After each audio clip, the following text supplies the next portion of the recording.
देवउठनी एकादशी कथा। धर्म ग्रंथों में स्वयं श्री कृष्ण ने इसका महात्म्य बताया है। इसके अनुसार एक राज्य में एकादशी के दिन प्रजा से लेकर पशु तक कोई भी अन्न नहीं ग्रहण करता था। एक दिन भगवान विष्णु ने राजा की परीक्षा लेने की सोची और सुंदरी भेष बनाकर सड़क किनारे बैठ गए। राजा की भेंट जब सुंदरी से हुई तो उन्होंने उसके यहाँ बैठने का कारण पूछा। स्त्री ने बताया कि वह बेसहारा है। राजा उसके रूप पर मोहित हो गए और बोले कि तुम रानी बनकर मेरे साथ महल चलो।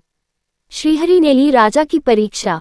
सुंदर स्त्री के राजा के सामने शर्त रखी कि ये प्रस्ताव तभी स्वीकार करेगी जब उसे पूरे राज्य का अधिकार दिया जाएगा और वह जो बनाए राजा को खाना होगा। राजा ने शर्त मान ली। अगले दिन एकादशी पर सुंदरी ने बाजारों में बाकी दिनों की तरह अन्न बेचने का आदेश दिया। मांसाहार भोजन बनाकर राजा को खाने पर मजबूर करने लगी। राजा ने कहा कि आज एकादशी के व्रत में मैं तो सिर्फ फलाहार ग्रहण करता हूँ। रानी ने शर्त याद दिलाते हुए राजा को कहा कि अगर ये तामसिक भोजन नहीं खाया तो मैं बड़े राजकुमार का सिर धड़ से अलग कर दूंगी। राजा के सामने धर्म संकट। राजा ने अपनी स्थिति बड़ी रानी को बताई। बड़ी महारानी ने राजा से धर्म का पालन करने की बात कही और अपने बेटे का सिर काट देने को मंजूर हो गई। राजा हताश थे और सुंदरी की बात न मानने पर राजकुमार का सिर देने को तैयार हो गए।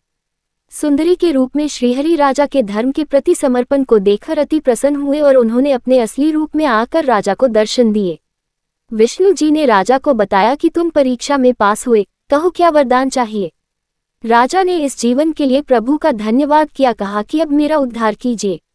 राजा की प्रार्थना श्रीहरि ने स्वीकार की और वह मृत्यु के बाद बैंकुट लोक को चला गया।